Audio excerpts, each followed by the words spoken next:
സൗഹൃദങ്ങൾ ഊട്ടിയുറപ്പിക്കാൻ ബലിപെരുന്നാൾ പ്രയോജനപ്പെടുത്തണമെന്ന് പാണക്കാട് സാദിഖ് അലി ശിഹാബ് തങ്ങൾ. ത്യാഗസ്മരണയിൽ മലബാർ ജില്ലകളിലെ വിവിധ മസ്ജിദുകളിലും ഈദ്ഗാഹുകളിലും വിശ്വാസികളുടെ വലിയ തിരക്കാണ് അനുഭവപ്പെട്ടത്. പെരുന്നാൾ സന്തോഷത്തിനൊപ്പം കുവൈത്തിലെ തീപിടുത്തത്തിൽ മരിച്ചവരെയും യുദ്ധത്തിന്റെ യാതനകൾ അനുഭവിക്കുന്ന പലസ്തീൻ ജനതയെയും ഓർക്കണമെന്ന് സമുദായ നേതാക്കൾ ആഹ്വാനം ചെയ്തു. ബലിപെരുന്നാൾ ദിനത്തിൽ തക്ബീറുകൾ ചൊല്ലി വിശ്വാസികൾ പ്രാർത്ഥനകളിൽ സജീവമായി. Wisdom Islamic organisation Kozhikode Sumangali ഓഡിറ്റോറിയത്തിൽ സംഘടിപ്പിച്ച ഈദ്ഗാഹിൽ നൂറുകണക്കിന് വിശ്വാസികൾ പങ്കെടുത്തു.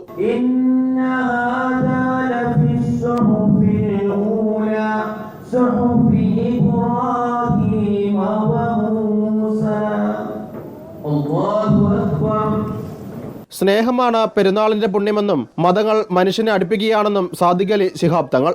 പെരുന്നാൾ സ്നേഹത്തിൻ്റെയും സൗഹാർദ്ദത്തിൻ്റെയും പരസ്പരം പങ്കുവെക്കലിൻ്റെയും ഒരു ഉത്സവമായിട്ട് കൂടി പെരുന്നാൾ നമ്മൾ മാറ്റേണ്ടതുണ്ട്. സാഹോദര്യത്തെ കൂടുതൽ ഊട്ടിയുറപ്പിക്കുവാൻ ഈ അവസരത്തെ നമ്മൾ പ്രയോജനപ്പെടുത്തുക.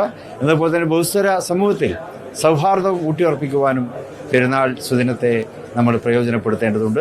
എല്ലാവർക്കും ഹൃദ്യമായിട്ടുള്ള ആശംസകൾ നേരുന്നു. അസ്സലാമു അലൈക്കും. തിന്മകളോട് പ്രതികരിക്കാതിരിക്കുകയും നന്മയ്ക്ക് വേണ്ടി പ്രവർത്തിക്കാതിരിക്കുകയും ചെയ്യുന്നത് വിശ്വാസി സമൂഹത്തിന് ചേരുന്നതല്ലെന്ന് അഷറഫ് എഗരൂർ. ആത്മാർത്ഥത എന്ന് പറഞ്ഞാൽ ഹൃദയവും നാവും ഒന്നാകുന്നത് അതാവണമെന്നതാണ്. അഖ്ലിസുലില്ലാഹ്, അള്ളാഹുവിനോട് ആത്മാർത്ഥത കാണിക്കുക. ഇബ്രാഹിം പ്രവാചകനെ പോലെ, ഇസ്മായിലിനെ പോലെ, ഹാജറയെ പോലെ. അതാണ് ബലിപെരുന്നാൾ നൽകുന്ന പടം. അതുകൊണ്ട് സഹോദരന്മാരെ, കുടുംബ ബന്ധവും സൗഹൃദവും വിശ്വമാനവികതയും മനുഷ്യർ തമ്മിലുള്ള സൗഹാർദ്ദവും ഊട്ടിയുറപ്പിക്കുക. പെരുന്നാൾ നമസ്കാരത്തിന് ശേഷം പരസ്പരം സൗഹൃദം പങ്കിട്ടാണ് വിശ്വാസികൾ ആഘോഷങ്ങളിലേക്ക് പ്രവേശിച്ചത്. സഹനത്തിന്റെ മഹത്തായ സന്ദേശം നൽകുന്ന പെരുന്നാൾ ദിനത്തിൽ മൺമറഞ്ഞു പോയ ഉറ്റവർക്ക് വേണ്ടി പ്രാർത്ഥിക്കാനും സമയം കണ്ടെത്തി. റിപ്പോർട്ടർ, കോഴിക്കോട്.